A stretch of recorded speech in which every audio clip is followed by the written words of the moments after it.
The Nature Conservancy is working to restore Oklahoma's Blue River by planting thousands of native trees nearby. The work is part of a greater effort to protect the river for future generations.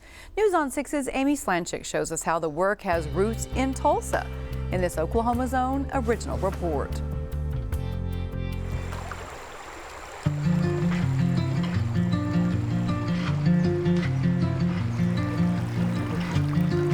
The Blue River flows for more than 140 miles through southern Oklahoma. It supports more than 80 different species of fish. Other wildlife and people depend on it too. The river is literally on the other side of that tree right there. And it's part of John Moody's backyard. The land has been in his family for 4 generations. We're very proud stewards of this little piece of what we think is paradise here on the Blue River. That paradise needs protecting, says the Nature Conservancy, Chickasaw Nation, and other partners. They're working to restore the river. It's actually a very high quality river, but we just don't want to see it get degraded or in poor quality. Right now, the upper portion of the Blue is not in trouble, but let's not wait until it is in trouble. Over the last 200 years, the Nature Conservancy says native trees were cut down and the land around the river was transformed into hay meadows, opening the door to problems like erosion. Now, the Nature Conservancy is taking steps to breathe new life into the river by turning to historic roots in the ground. It looks pretty good. TNC planted 4,001 trees back in 2020 along a small part of the river. This was their second summer in the ground. The Nature Conservancy was strategic about what to plant here. Scientists and volunteers put 14 different kinds of trees and shrubs in the ground. There's a redbud, green ash, Carolina buckthorn, American sycamore. All of these plants came from Southwoods in Tulsa.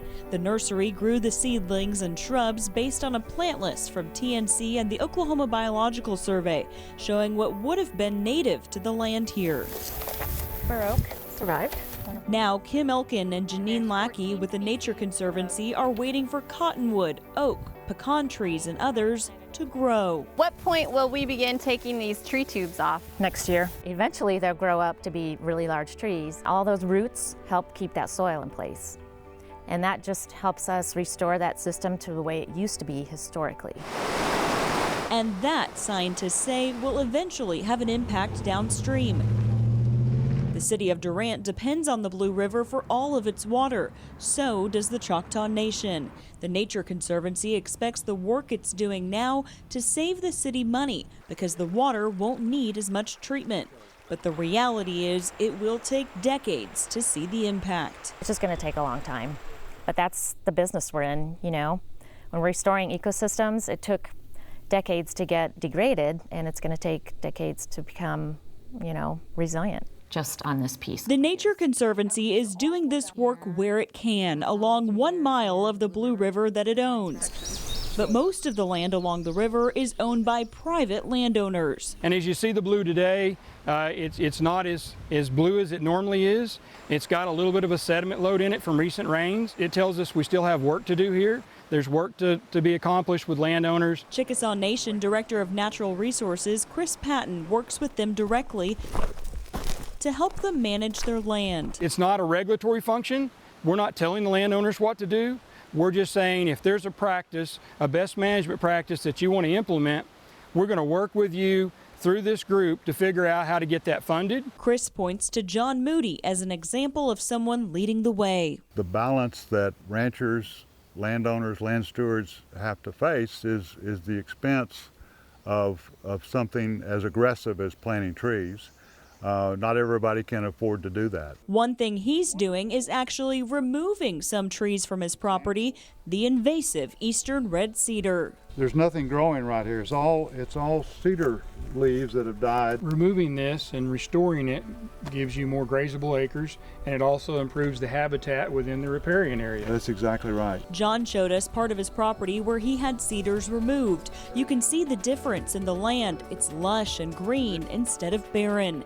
It's just one example of what he's doing to improve this ecosystem, because the Nature Conservancy can't do it alone.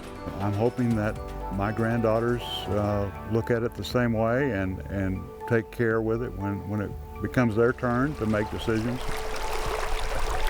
Leaving his piece of paradise a little better than he found it. Along the Blue River, Amy Slanchik, Oklahoma's Own, News on 6. The Nature Conservancy says the reason they're able to do this $3 million restoration project is actually because of ODOT. Federal legislation, including the Clean Water Act, requires transportation departments to restore wetlands and streams if any permanent impacts were made by construction work from roads and bridges.